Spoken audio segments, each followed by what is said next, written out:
David Rosie come to me only recently with a sad story. Didn't pay attention, I didn't want to hear, because I done and I'm hiding me own affair. But when he tell me the doctor gone back in power on the 5th of October, in the grave I started to shiver. But when he tell me Mr. Desmond agreed to all of the doctor plans, so I come tonight to tell Desmond where you wrong. Look, I hear you fight the election as a clean and decent man. Desi, you're wrong. Desi, you're wrong. Andy Jacobs left the commission to the college coyote plan. Desi, you're wrong. Desi, you're wrong. But as president of the land, you failed to set up a battle plan. That is why you can't. Desi, you can't.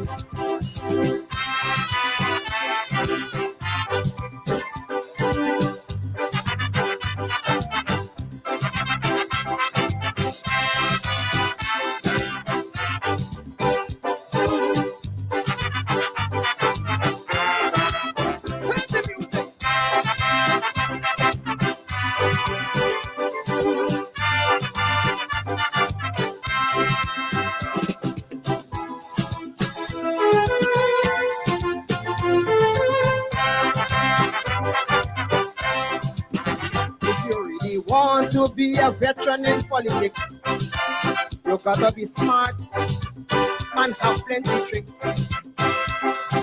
Never put all your confidence in your fellow man, especially when you're fighting an election. I hear they say that the doctor tell you to bring up Zorba, and so from America you bring Mr. Carter. But listen, brother David, you should have never ever agree. You could have come and let me advise you properly. The observers from overseas, you bring to scrutinize Guyanese. They say you're wrong. They say you're wrong. Anywhere they send Mr. Carter, the opposition take over. They say you're wrong. They say you're wrong. But as president of the land, you fail to set up a battle plan. That is why you can't. Yes, you can't.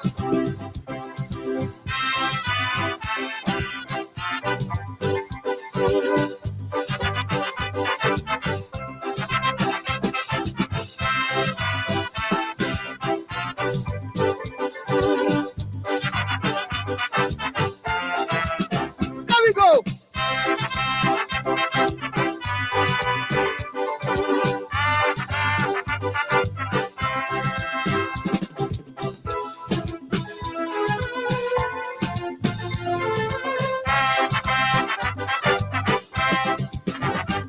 Many years, you know, I used to sanction to everyone throughout the CARICOM. If a leader wants to stay in position, he must never think but a free and fair election. We know that the doctor wanted to get in power, did everything in his favor, confusing the leader election. They went president. Instead of voting for PNC, he so confused that he voted for the PPP. I heard the ballot had to be counting at the place of poll in the evening. Desi, you're wrong. Desi, you're wrong. On the night before the election, the list was still in confusion. Desi, you're wrong. Desi, you're wrong. But as president of the land, you failed to set up a battle plan. That is why you gone. Desi, you're gone. Alive?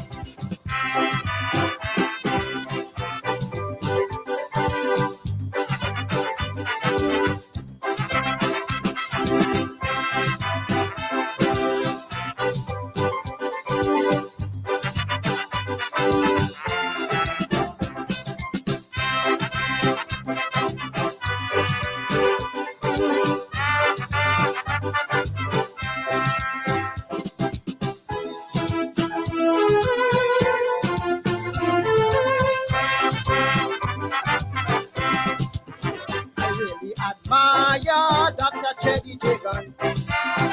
For all his patience, grit and determination. For 28 long years he waited patiently to rise again and defeat the PNC. He captured presidency, applied the pressure on heat, embarrassed the PNC, then demolished presidency. If only now does he know he faith from all them chances he take. Well, it's now does he get to learn from his own mistake. Teddy is president of the land. No use to fret and frown. Jesse, you're wrong. Jesse, you're wrong. The man is a true born politician. That is why he win the election. Jesse, you're wrong. Jesse, you're wrong. But as former president of the land, I say let the function and carry on. Jesse, you're going back to the mausoleum.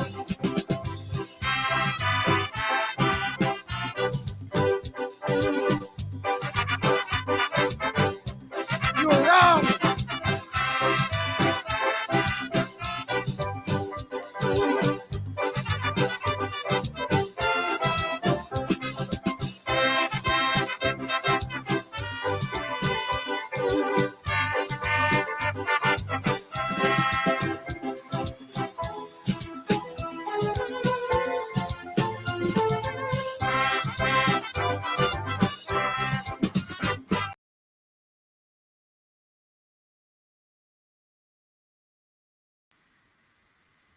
Oh, yes. One of the great calypsos that came out of Guyana. Desi, you're wrong. A little bit of history there. 1992 election, October 5th, just finished. One of the great calypsos, the Mighty Rebel, one of the great calypsonians that we have produced, and that was a well-crafted calypso. Really dealing with the complexities of electoral politics in Guyana and highlighting a moment in our history that many may have forgotten by now. It was 31 years ago. My God, more than 2/3 of our population was even born then. Desi, you're wrong. Really doing everything. Burnham giving advice on how you deal with power. Desmond Hoyt seen as a novice when it comes to power. Cheddy Jagan, the epitome of patience and tenacity. And you can tell from the reaction of the audience, you know, they were giving him money and so on, that they recognize the profundity of the calypso. The Mighty Rebel, that was his first calypso crunk that year, 1993. Prior to that, he was singing the same kind of calypsos, but he would bring second. He would play second until 1993. Desi, you're wrong. Desi, you're wrong. Tonight, we continue our coverage of the issues in the news. Oh, there are always issues in the news. We come tonight, there is still war. There is still war in the Middle East. The death toll continues to rise. And I thank all of you who sent notes to me, thanking us for drawing to your attention that Guyana, our little piece of land, could have been Israel. We could have been the neighbors of Israel. We could have been the Palestinians. When Guyana was offered to the Jews to set up their country, they weren't too enthusiastic. They wanted to set up where they think it was the biblical homeland, Jerusalem. But a lot of Guyanese, from what I'm gathering, don't know that piece of our history, because it is part of our history. We could have been the place where the Israelis set up their homeland. Good evening to all of you. Good evening to my friend Orrin Newton, the Turkey, the Turkey, not the Sultan of Turkey, the Turkey from Buxton. Good evening to all of you. Those of you who are joining us from outside of Guyana, those of you who are joining us from North America, from Europe. It's war.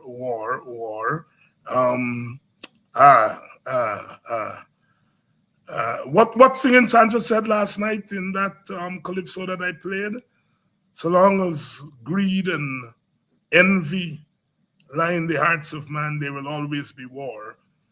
But at the end of the day, nobody wins a war. So we have two wars now, and the hot one is there in the Middle East.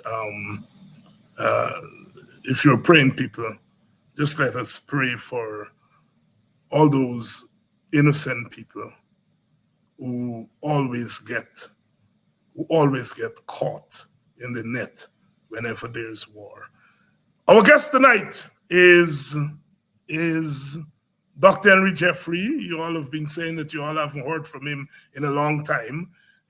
Not his fault, scheduling issues, but he's here tonight. Let's bring him in. Dr. Jeffrey, good evening. Good evening, David, and good evening to your audience. Yes, we have been missing each other as we go on because we had things to do and places to go. But here we are tonight. Yeah. Yes. And we come tonight. There, war is raging there in the Middle East. The Palestinians and the Israelis. Last night, I told our audience of that almost. Israel was offered part of Guyana to set up their homeland. Many of our countrymen and women were not aware of that little tidbit. Why do you think that we never really made a big deal of it in Guyana? Because the Israeli never took it seriously. I mean, that's right. I mean, they were more interested in being in the homeland, somewhere that they had some sort of lineage to. And therefore, this was just something that happened, that it was offered, and I doubt if it was ever taken serious by them, given their whole historical thing about Israel, Jerusalem, and all of that. So maybe that's why it was never made much. Yeah, as you look at what's happening there, and war is war, and it takes two to go to war. But when you think of the conditions under which people live there in that Gaza Strip, and do you think that we are ever going to solve that problem until we really solve the real serious problem of the Palestinians being displaced from where they were and packed into that little space there? They're saying that it's perhaps the most cramped place in the world, 2.2 million and more living in just a few square miles. Yeah, well, it's the proposal for two states still. It's not unlike what's happening here in Guyana.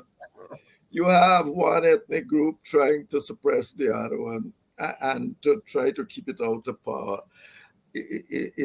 And remember, you can understand the Israelis' position in a sense that their history.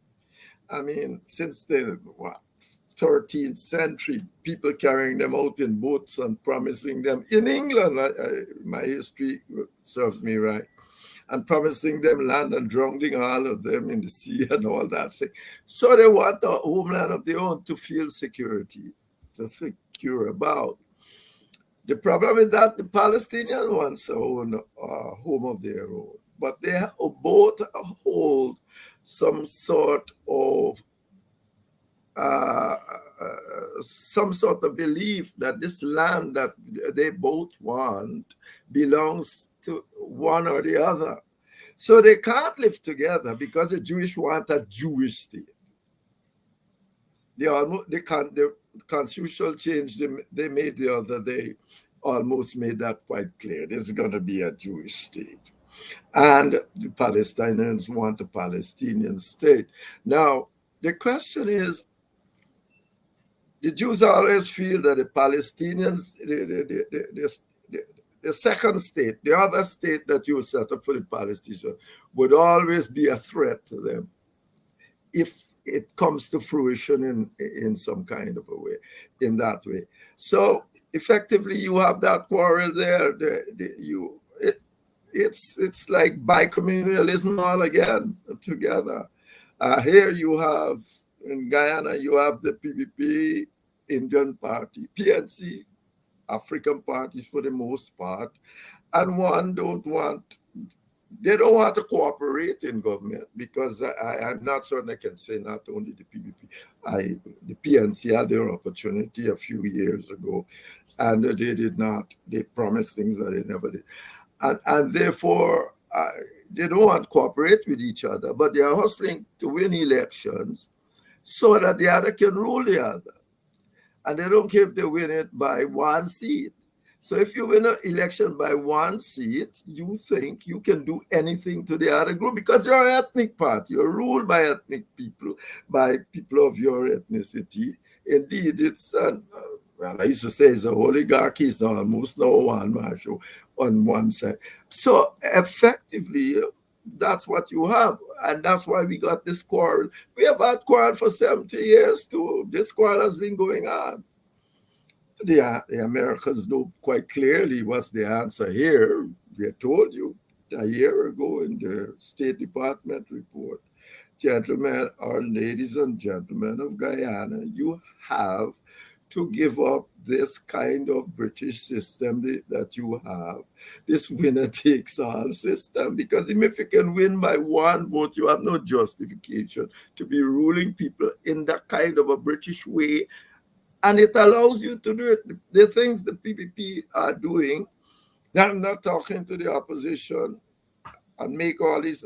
I suppose somebody can say, let's go to court and see if that is right. But effectively, you want to be in court. The judiciary going to run the country now. So effectively, those things are wrong, but they're doing it, and it's not particularly illegal. So that is the central situation here. And if you get to office with a one-seat majority, one-person majority as a vote, you can almost do the same thing. They'll say, look, and they're saying it, 1 to 7,000 sugar workers. You know, they're always praying on that. You do that. Indeed, you set up all sort of commission to look at the sugar industry and do all sort of things, and then you just throw the commission and everybody aside and say that you are reforming sugar and you're going to reform it radically. You know, so you did it. The truth is that the Americans are right. They know what's going on here. They're totally correct. You have to have put in place mechanisms in ethnic societies to prevent it, to prevent people from operating as if they are in a homogeneous society. So, and yes. Yeah, go on. You mentioned the Americans, and 2 weeks ago, well, just over a week and a half ago, there was this conference in Washington organized by Rickford Burke, and it was attended by the top brass of the PNC, the leader, those who may challenge the present leader were there, the general secretary was there. So top brass of the PNC. The top brass of the AFC was there, and I attended, so one can say the WPA was there too. Top And gas. and there were two meetings with the Yeah. Congressional Black Caucus. And then there was a kind of frenzied response by the government, trying to delegitimize the meeting and to say that the conference was a fake, etc., etc. But the frenzy by the government gave away its concern with the opposition meeting the sections of the American government, but in particular the Black Caucus. What did you make of the meeting and the response of the government? Well, I think as I said in my little article last week, that the meeting was a success before the people left here. Largely because I believe that the central issue here, you don't want to talk to your own people. You don't want to talk to your opposition. You are closing down committee. Well, the opposition and civil society are an important part of governance in a democratic society. And that is the point I believe they were trying to make to the peers. You don't want to talk to them, but we will invite. I can remember how deliberate Jeffrey says the opposition will be coming to Washington, just like you have come. They are as important as you, as the democratic process. And that is what brought them there. You think the Americans don't know what's going on? They can tell you need chair government. They can tell you who was installed and who wasn't installed. They know who voted in Guyana when they were at the job in America. They turn up to work in America and they've got voted. You think they don't know? No, it's not the facts of the matter. It's not the facts of the matter. As I said then too, that effectively they have a long historical thing here. They have people every day only studying Guyana or Guyana, a few other countries, because there's not so much going on here to keep maybe 2 or 3. But the point is, and so they know what's going on. That's why they can recommend to you what you should do. That's why, and this recommendation have been there for decades. And so I saw it as an important gesture to demonstrate to the PPP that, hey, these people are important to any democratic system that you have. And therefore, your attempt to do whatsoever you're doing cannot mean that you can determine that you're not going to hold this, you're not going to talk to that. It is your democratic duty to talk. And therefore, I believe that. Secondly, I believe that, because I don't believe that they're going there for facts. They know the fact. The second duty, I think they wanted to listen to the people there in Ghana. What are you talking about? How you see the future? Where is Guyana going? And I think that might have been disappointing to them. My own feeling, I think it might have been disappointing. I don't know how all of that has taken place, but I wasn't there. But I think that I can see clear statements as to the election process, and that the European Union has it in the report. The CARICOM group says that we must have a new list and all of that. The European Union says that these things must be done. Instead of that, the PPP seem to be doing other things. If I'm right, because it seems like the rules that they have passed now, that you don't even, all you need to show is some ID and they can register you with somebody. So anyway, the PPP wants to stay in government and will do anything to stay in government. It's just been manipulating elections. It's going to continue wanting to do so. It is as simple as that. I mean, so effectively, they were waiting. I think they want to hear where these people here who are the opposition, as they themselves call themselves, government in waiting, what are they doing? And I have heard nothing particularly exciting about this, because what they think is that they can win. But as I said, I titled my article this week, "What if you lose?" What if you lose? Where's your constituency? Where have you left your constituency? You lost, the PPP wins, however you win or however you lost. And the result is that they can continue doing all they are doing, trying to force your constituent in all manner of ways to go and vote for them. Trying is or either that, join the fold, or immigrate. And that is the game plan. It has happened in Fiji, but that in that case, it was the Indians that left instead of the natives. So effectively, I believe that I've not seen anything there to say. Clearly, there are some rules in place. I heard the trade union saying that, first of all, that there must be veto on certain issues, like the budget and all of that. I heard AGDA coming out and saying that they want shared governance. Well, that would be the ultimate and perhaps the best, because that was on the table to Jagan since the 1950s. But I mean, certainly there must be some, in an ethnic society such as ours, certainly you need something to protect ethnic groups.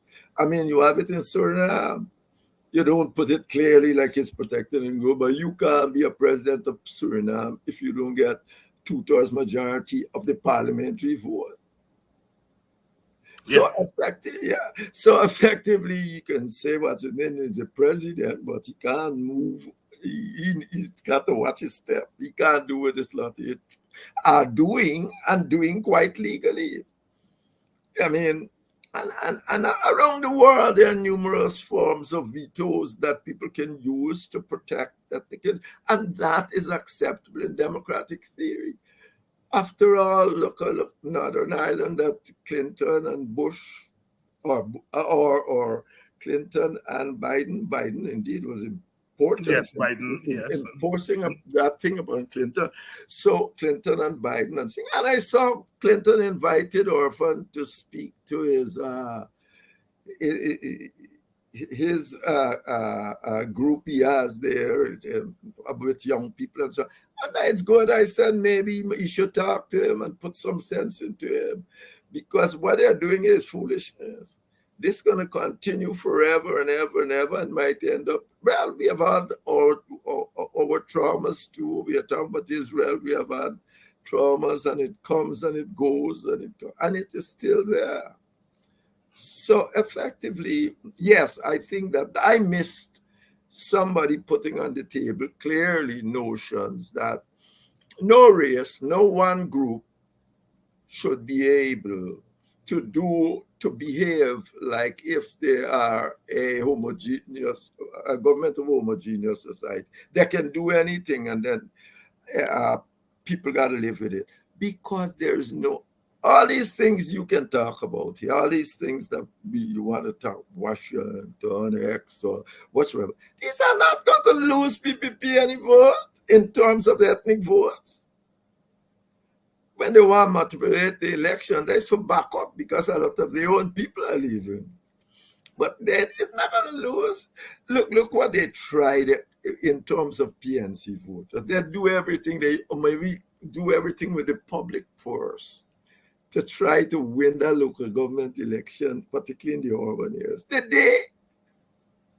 It's hard. These are bicommunal societies. Not going to happen. And people telling them that since the 60s. But it's hard. People are latched into this system. So you need some kind of...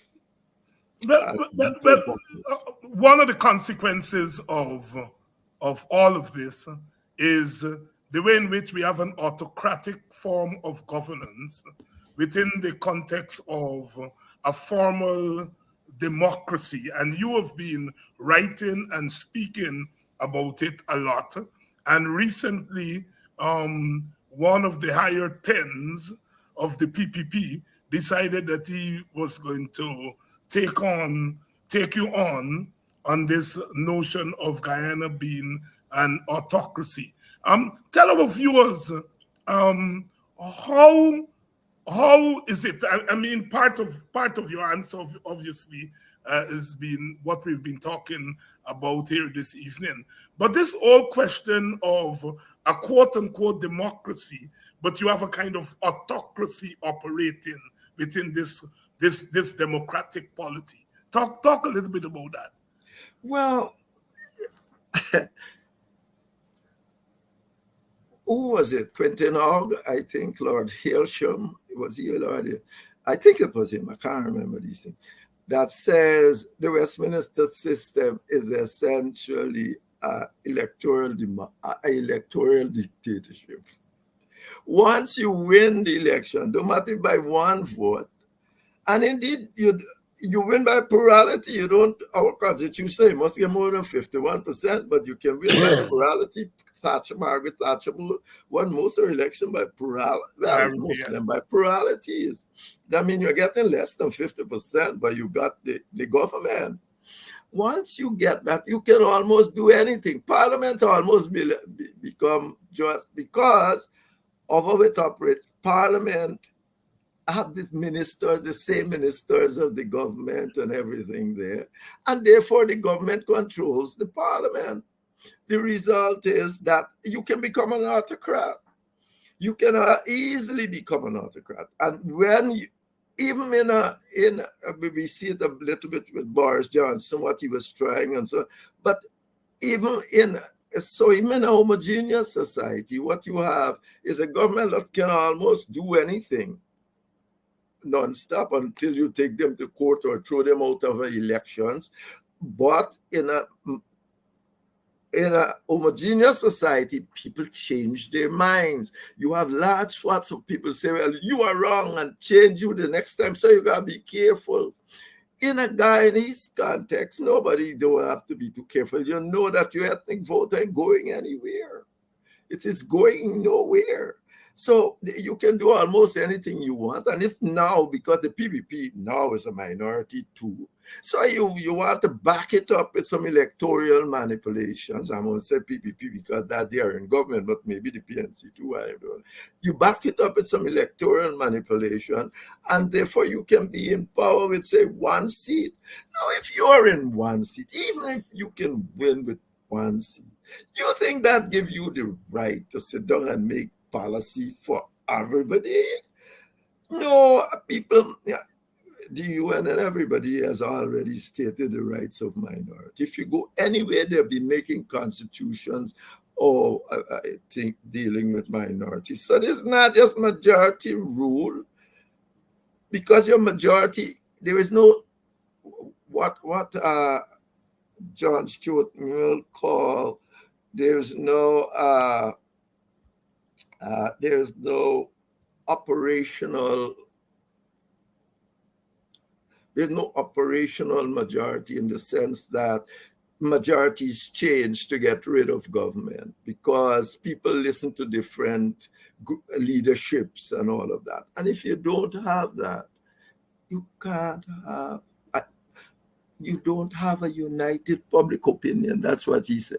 Mm-hmm. Ghana don't have any united public opinion.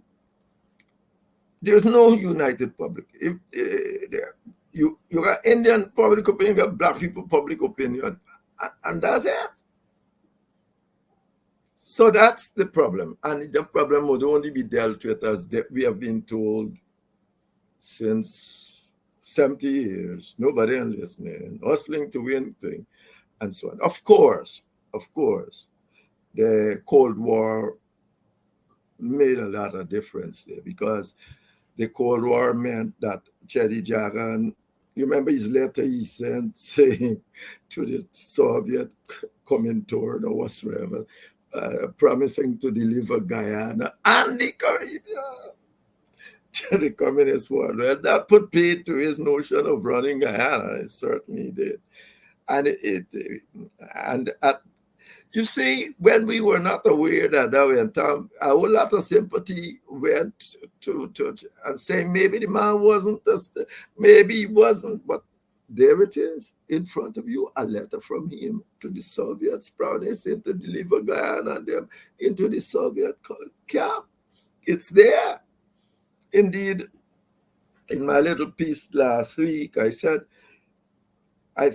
the Cuban Missile Crisis started in 1962, when they found out that the Soviet was trying to take missiles and what to Cuba. And by November 1962, Venezuela boarded this field. Yeah. That's how serious these people took that thing. Venezuela board. Even Chavez at Pegasus said that is the American start of that thing. And Jagan always saying that. Yeah, yeah.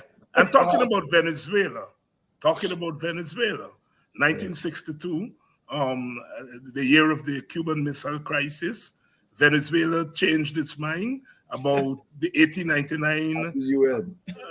At the UN, they had recognized it from 1899 up until 1962. And here we are, 60 years later, and the Venezuelans have raised their voice again. What is impelling them this time? Because since 1962, they made a big deal of it. Chavez said this year, he can't go back and say that in Venezuela. I mean, this is an important, it's part of the culture. Guyana belongs to them. So far as they're concerned, they have it on their map. They teach children in schools. The whole thing now has taken on a life of its own. But no political leader can just walk up and say it's not true.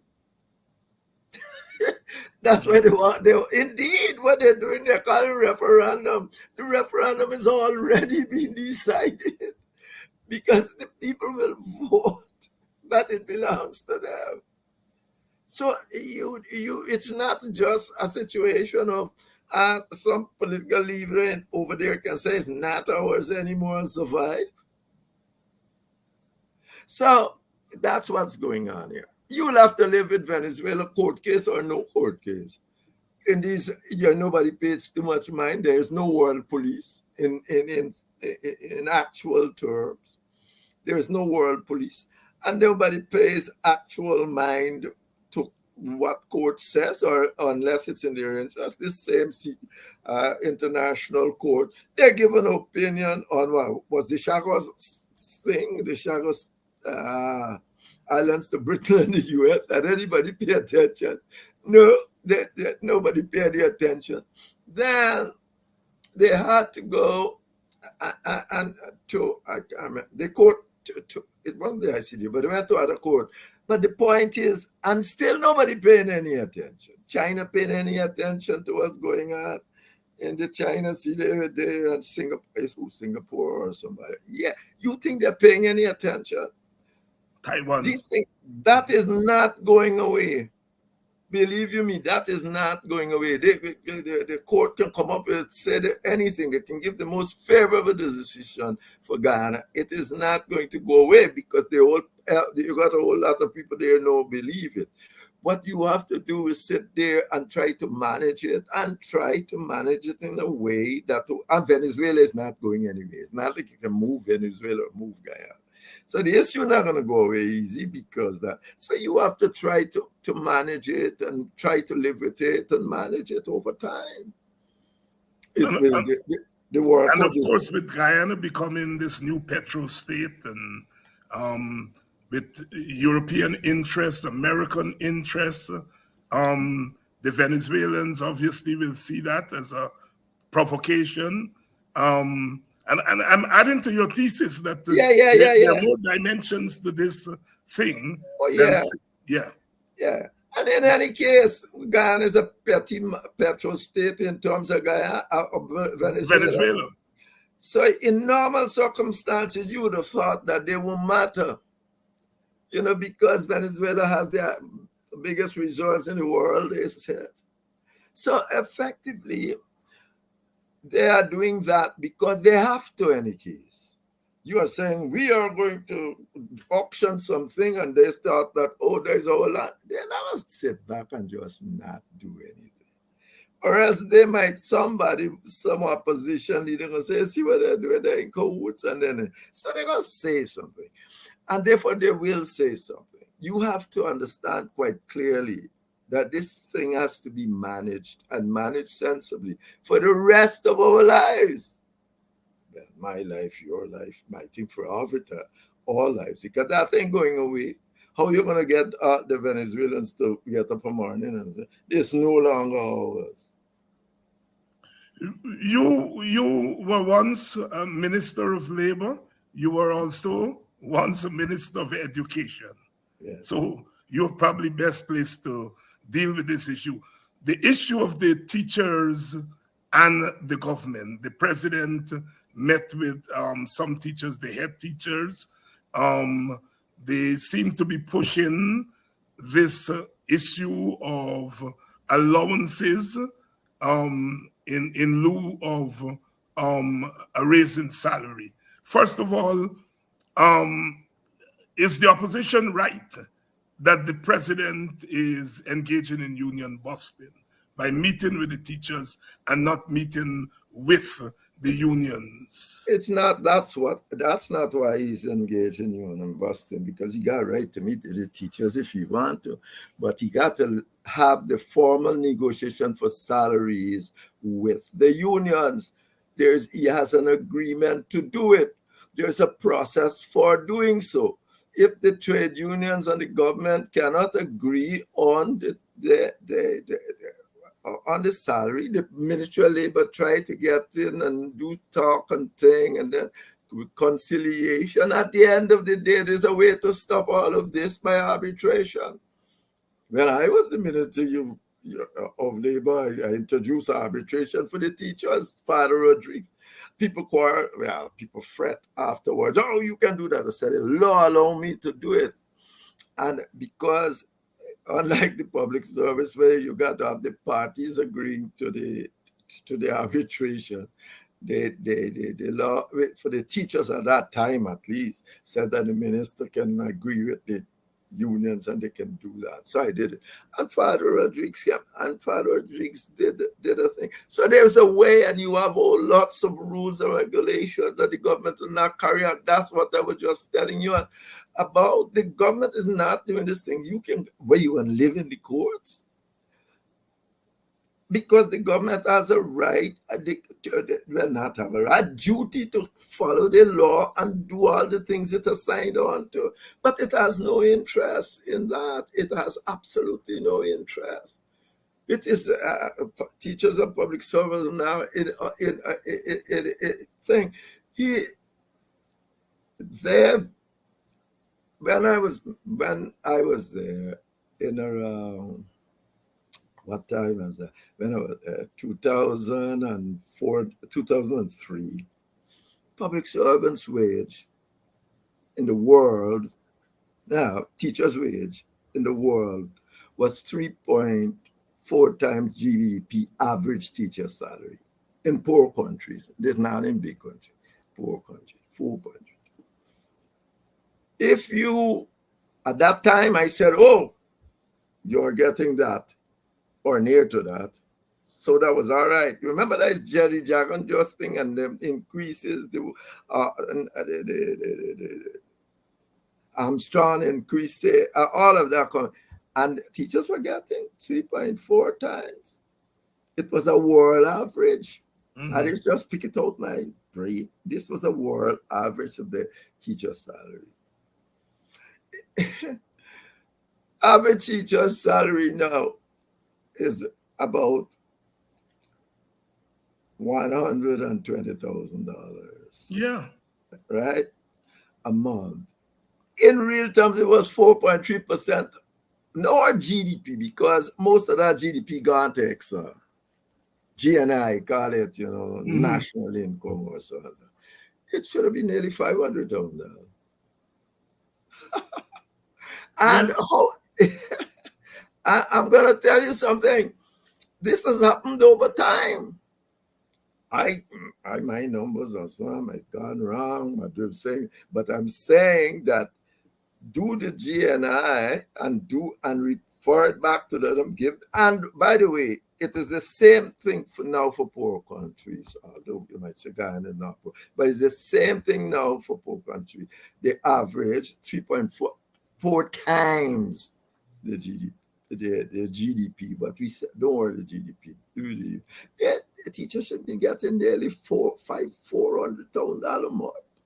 Yeah, I spoke to a teacher last night. This is a trained teacher who's been teaching for more than 12 years. And that teacher said that she earns $139,000 before tax.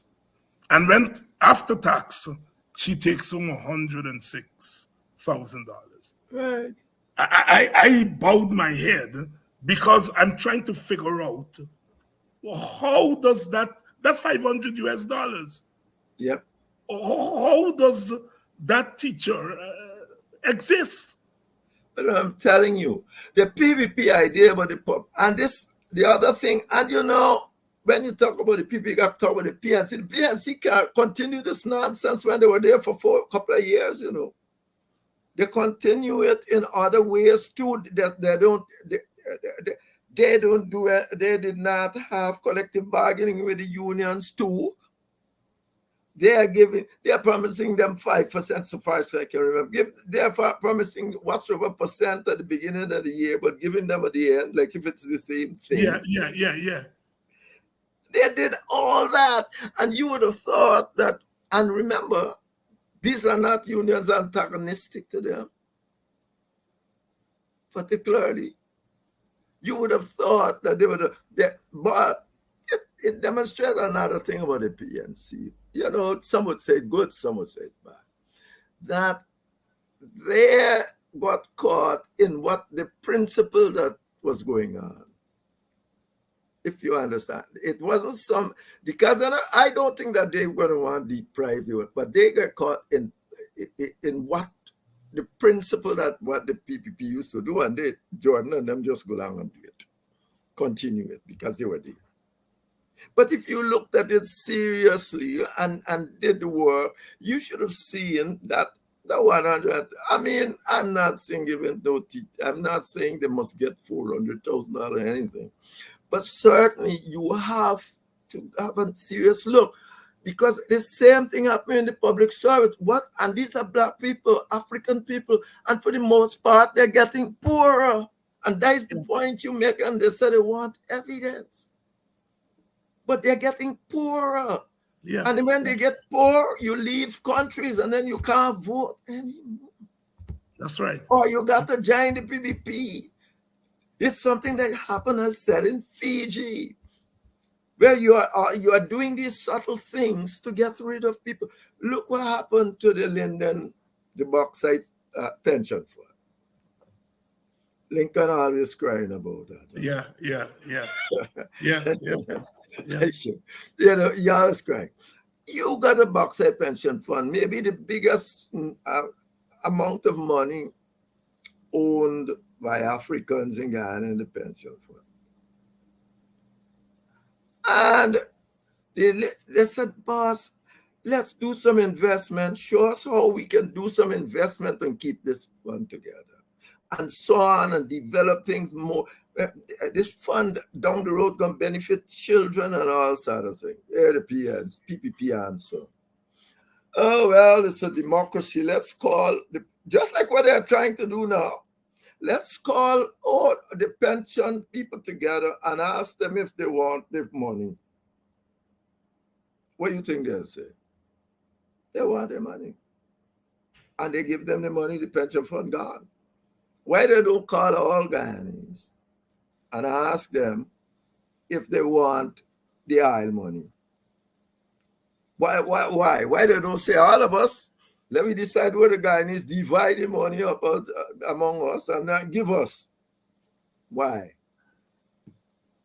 that pension fund could have been utilized to develop and do all sorts of things, but let's call them together. And people would say they want the money. They would take it, but I don't mean it's their leaders got of a broader vision. And the leaders are telling you, don't do that. Let's use it to get it done.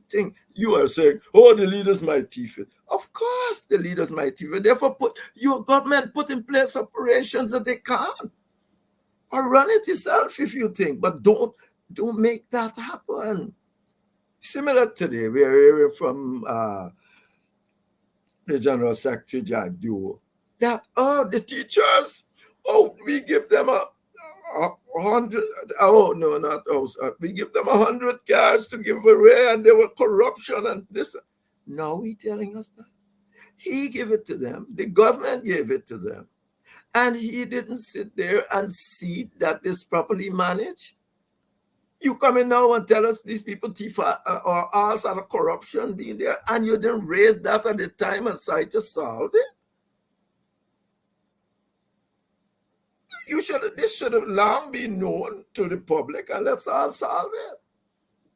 You can't just now come after years and say, the thief file, and then it's like if you were nowhere around.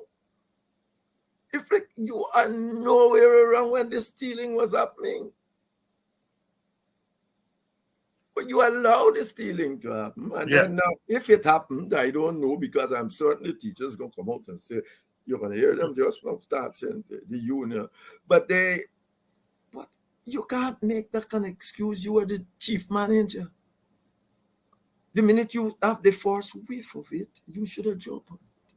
Because you want the things to go, the duty free to go to the people who you agree upon, not to some all sort of people. And if you leave any business without an auditor or oversight, people go with it. Yeah. But you think you always have to have some sort of auditor or something, any business. So you can't come now and tell us that and think that is a point you are making. Talking about auditors, we had the auditors showing $214 million scam by and that's my term, by Exxon. And then all of a sudden it went down to $3 million. And some low-level person or mid-level person in the ministry apparently took it upon himself to call Exxon and say, let's whittle this thing down if you follow what the government is saying. Talk to us about what's happening there. We're going to talk to you about which middle-level person can move 214 down to 3 and nobody knows. I mean, that can be a ridiculous statement.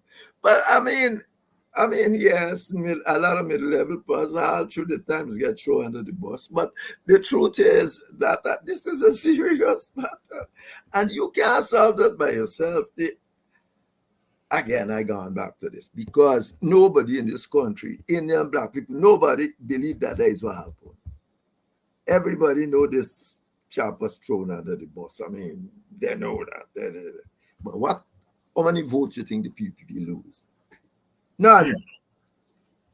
Because there's a nature of the system, and until you change the system, you can write and talk every day about accountability and all of that. You ain't got any serious accountability.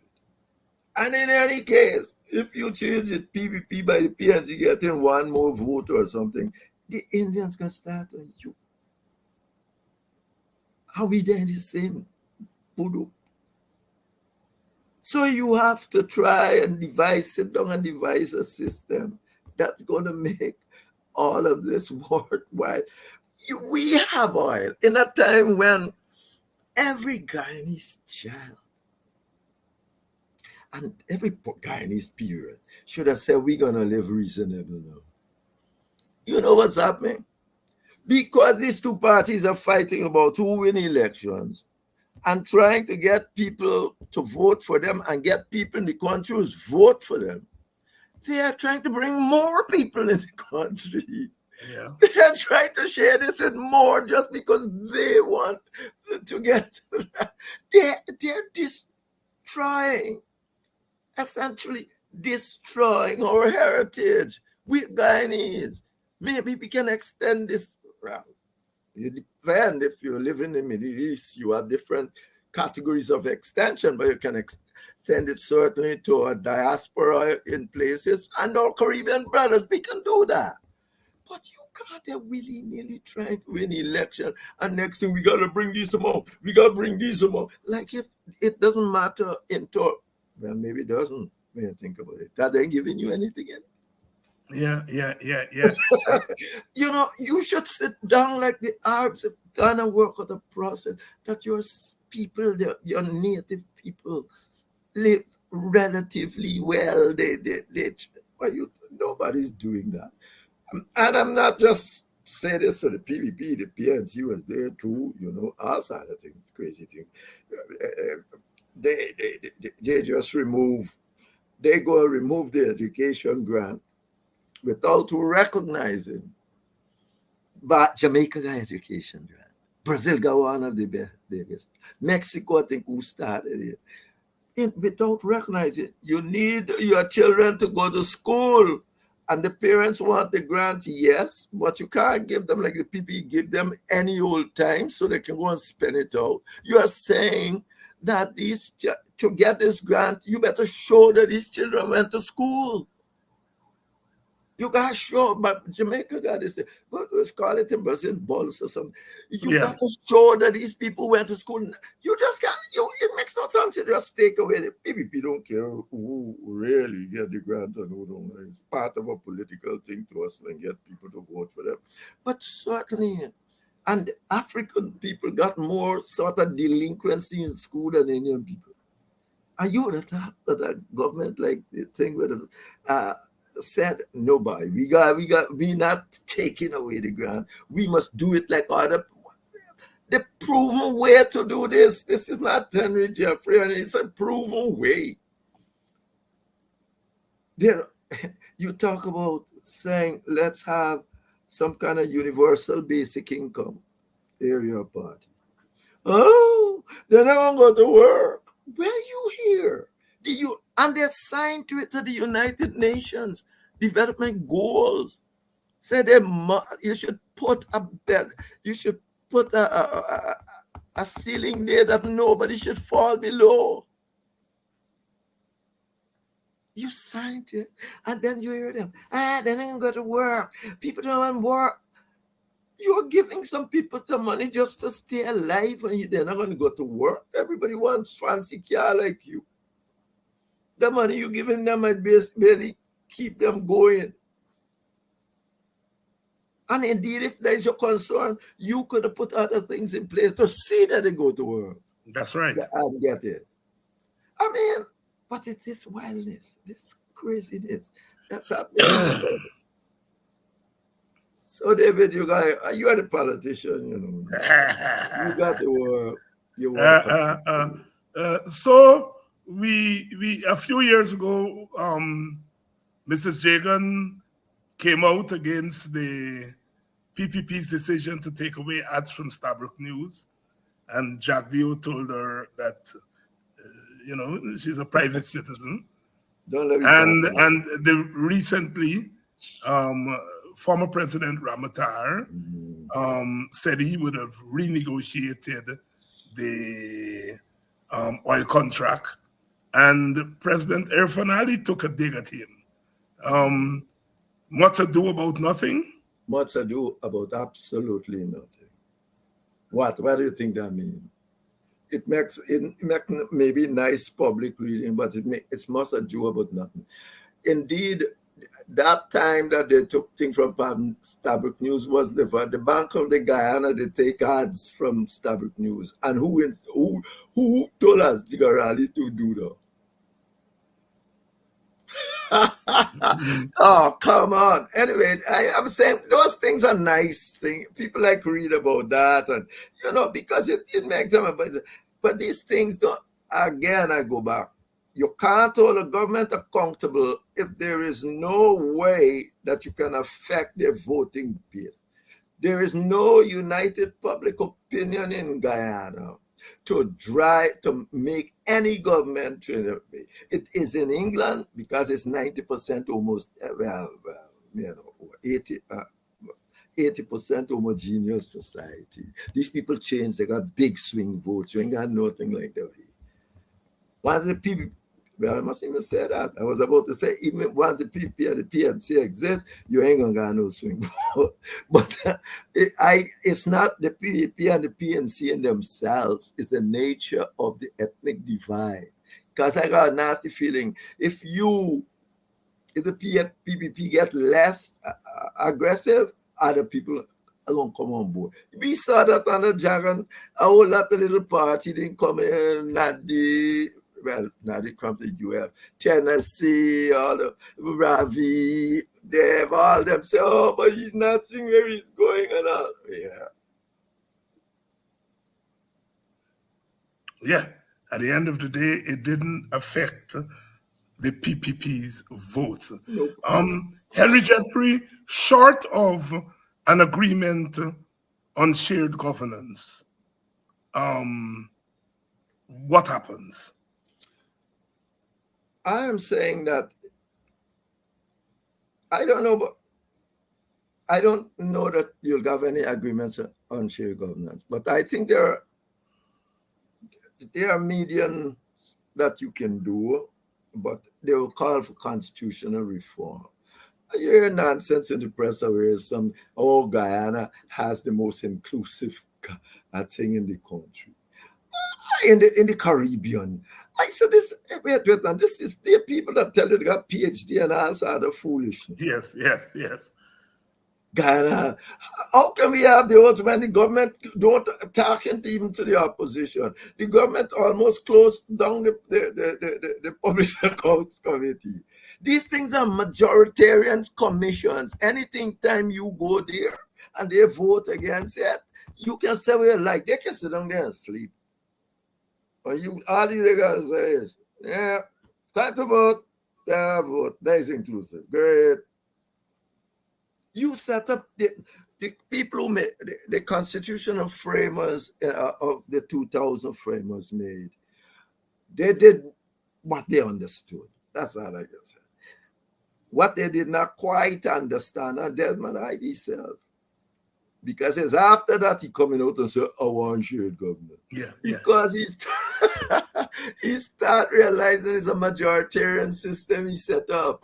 The whole thing was majoritarian. It's only that you got plenty more committees.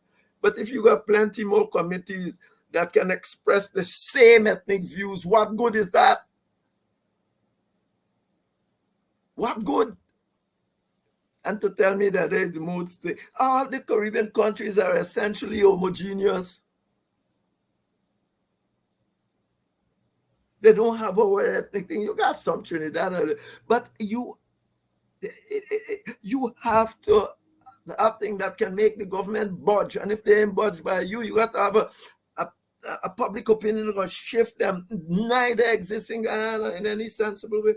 Plus now you got people doing things to manipulate elections. Now they're below the thing, below the 50% mark. Now they want large scale manipulation of elections. And we're talking about the voters list. We're talking about the need for biometrics, and those are long-standing problems. But even as we are talking about those things, the PPP may be thinking that they will have to compromise on something, but they're trying to pick up votes in other places. Yeah, and let me tell you the point. I missed the point you made. The thing you asked me. First of all, you can have veto powers on certain things. The trade unions said it. Nigel Hughes mentioned it. You can have veto powers. Now, saying no, but Aubrey said it. You remember Aubrey said it 2 years, about a year ago, that any large project and so on, I don't know about any large project, but I'm just saying that you cannot say any large project speak to the opposition we must have consensus on it. And therefore you can have rules that says that we must have consensus on things. We must have consensus before you can move forward with them. It's as simple as that. And you, the trade unions, TUC saying The that the budget, yes. Yeah, your budget mustn't be able to be passed. So effectively, you need serious constitution reform to stop any government from unilateral, not the PPP alone, any government from unilateral behaving that they can behave now in a Westminster type situation. Dr. Henry Jeffrey here weighing in and making the point that he always makes. Will these things cause the PPP any votes? And that is an important factor in terms of checking any government. And we have to begin to think along new lines. I made that point last night, that no one party can effectively run Guyana. No one race can effectively run Guyana. And we have to begin to think about seriously a government of national unity. I think in the short run, the PPP is an obstacle to that, but we have to push them to the point where they can no longer be an obstacle to shared governance. And because it's the only way we can solve all the other problems. But if we don't take care of poverty and we don't take care of the race problem, we're not going anywhere. Dr. Jeffrey, always a pleasure. Same here. Thank you very much, David. And thank Dr. Henry Jeffrey there, always frank, always frank. He doesn't hold back, and he makes the point. Sometimes if you are supporting the opposition, you might be a little bit uncomfortable with the fact that, he calls out the PNC when they were in office, but that's the reality. Hopefully we learn. Hopefully we learn going forward. I said it last night, I'm saying it again. The PPP is the obstacle to a government of national unity. We got to move them electorally first. And that once a coalition government gets back into office, it has to begin to use that power at its disposal to do a couple of things to change the political architecture so that after an election, no ethnic group is left out of the loop. That's our challenge. Our challenge is to win an election, but also to change the system. It's quite a challenge. But if we look at what's happening there in the Middle East with the Israelis and the Palestinians, do we want to get to that point in Guyana? Because it's the same ethnic issue that they're fighting there. The same ethnic issue we're fighting here. So I want you all to ponder, to think, we've got to win the next election. But we also have to change this system that keeps you out if you quote unquote lose.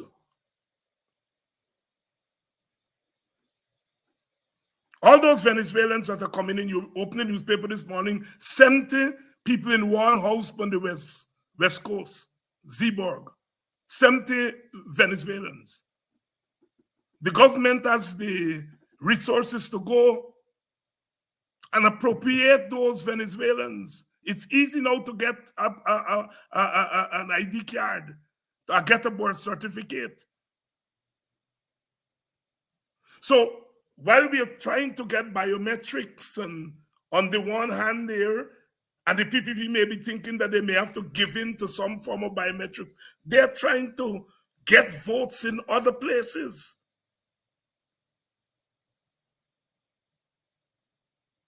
The PPP has already started to rig the elections. So we have an uphill battle to win the elections, and we have to, because they're not going to agree to a government of national unity before the elections. And we've got to up our case to the Americans. I would prefer the Americans stay out of our business, but they're already in our business, big time. They installed the present government. They put sanctions on the other side. If you sanction one side in a two-man race, then you're giving the election to the unsanctioned side. So the Americans, for all intents and purposes, are responsible, partly responsible, largely responsible. And we must have no shame of continuing to make our case to them that you committed an error. And your error means that half the population is thrown under the bus. And to prevent that bus from crushing us, there has to be a negotiated settlement. There has to be a negotiated settlement. We have invited the Black Caucus to send a fact-finding mission. And we want you all to support it. Let the Black Caucus come and see for themselves. Come and go, talk to people in Linden, talk to people in Mocha, talk to people in West Bobis, talk to people in Georgetown, talk to people in Hillfoot. Come, don't take our word for it. Come. That is not interference in our affairs. You're coming here to set things right. Once the election was disputed in 2020, I argued that we should have a joint government and let that joint government oversee the reform of GCOM and put constitutional reform in place. It was a disputed election. So don't install one, install both.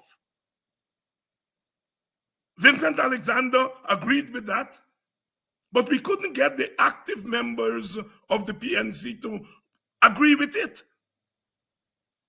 If the PNC had demanded and said, look, this election is being stolen from us, and the least we're asking for is half of the government. That was a big error. In the end, the PNC had to surrender all of the government rather than making a demand for half once you realized this thing was being taken away from you. That was my proposal.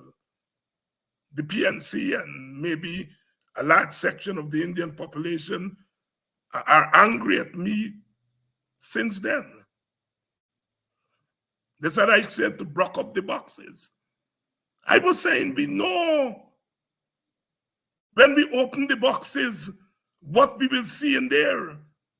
They said David Hinds was against democracy. He wanted to block up the boxes. Well, they did open the boxes. And when they opened the boxes, to this day, the PPP don't want to admit what was in what they saw in the boxes. They didn't have to open the boxes to convince me that it's robbing vote there in the boxes. I knew that.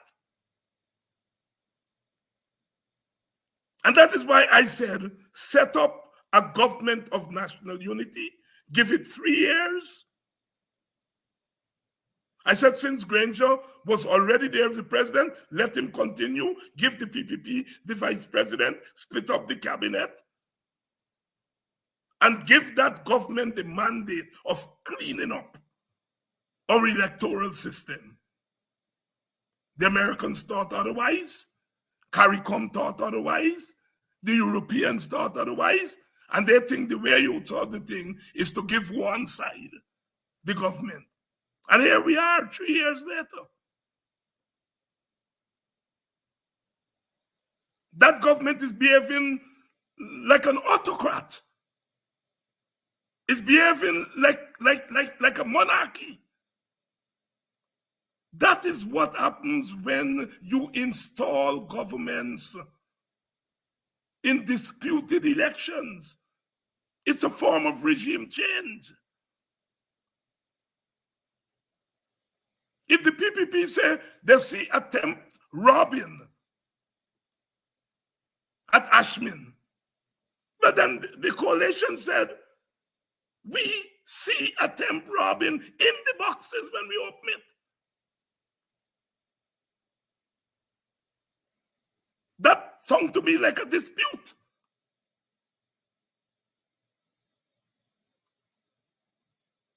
We cannot afford to go through that in 2025. In 2020, we got away with a lot. The PPP got away with a lot. In 2025, I don't think Guyana, I don't think our country can fetch another burden like that. And the PPP is busy rigging 1,000 votes there, rigging at 200 there, bringing in Venezuelans, bringing in this, bringing in that, changing the birth certificate laws. And they are doing it within the confines of the law.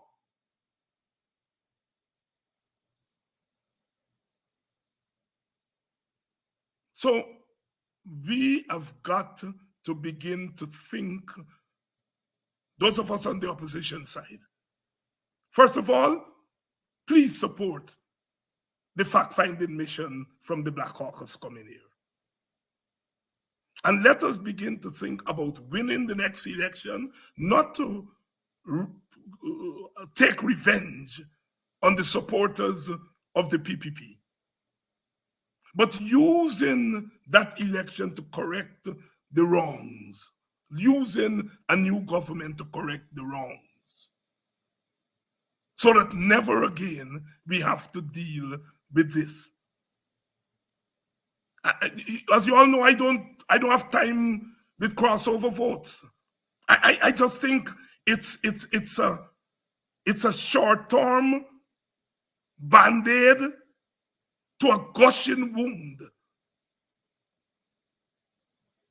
How much crossover vote do you think we can get? We may get crossover vote and we win the election by 1 seat, as we did the last time. And even with that crossover vote, we couldn't survive in government because the PPP start to try to overthrow the government from day one. And they were able to use one man in our government. One man.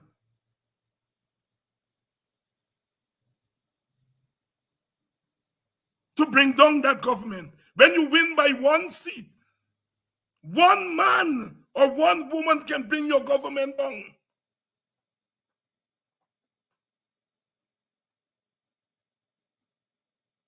My philosophy is try to win. Always try to win an election. But ensure that win or lose, your people are not left out in the pasture. Look at all them big money in contract. Brother Ganesh, is doing some work in exposing these contracts. But look at the litany of woes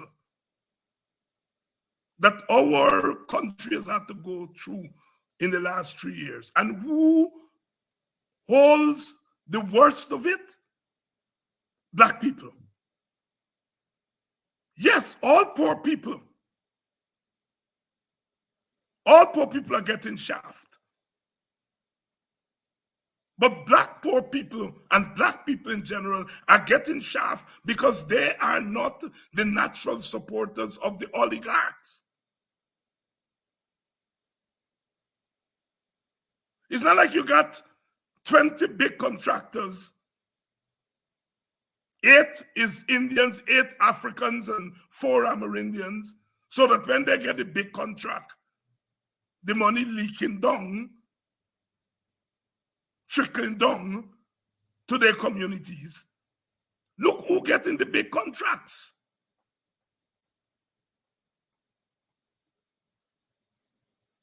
And they're able to decide who get the contract because they have the power to do that. And it's not like this government got shame that when they get catch, they're going to say, oh, beg your pardon, I won't do it again. They have no shame. They feel it's their right to do it.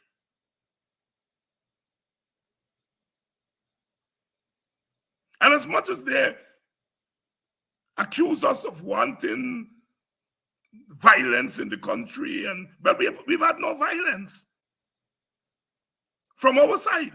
The violence has come from the side of the government. That's where the violence has come from.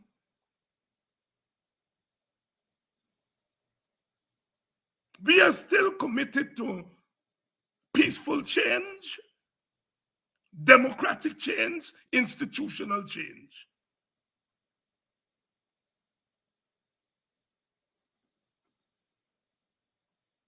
But how long will our supporters sit back, take blows,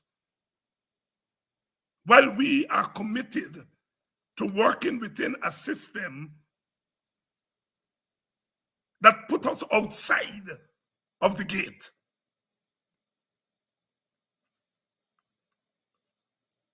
Dr. Martin Luther King used to say, he's not a fire extinguisher. That when white Americans cause the fire, they call on him to go in and out the fire. We are not fire extinguishers on the opposition side. Because we are constantly having to talk our people out of dreadness.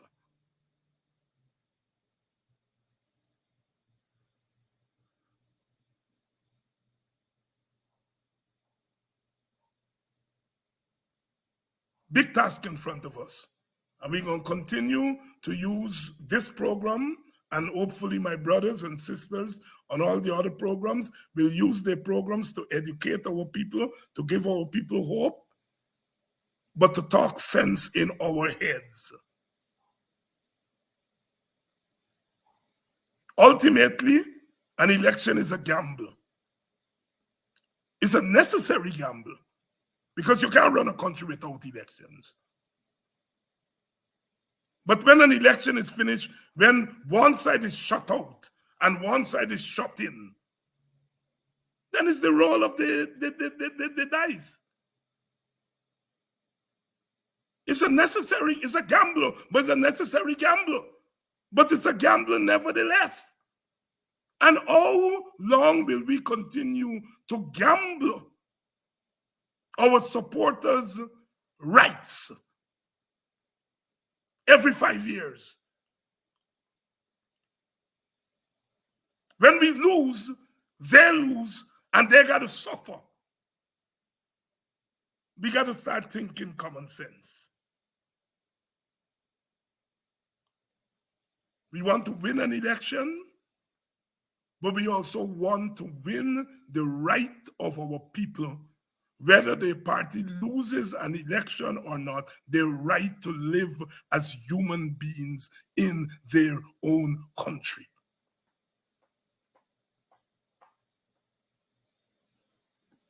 That's where our heads must be. Tomorrow night I come back to continue this discussion.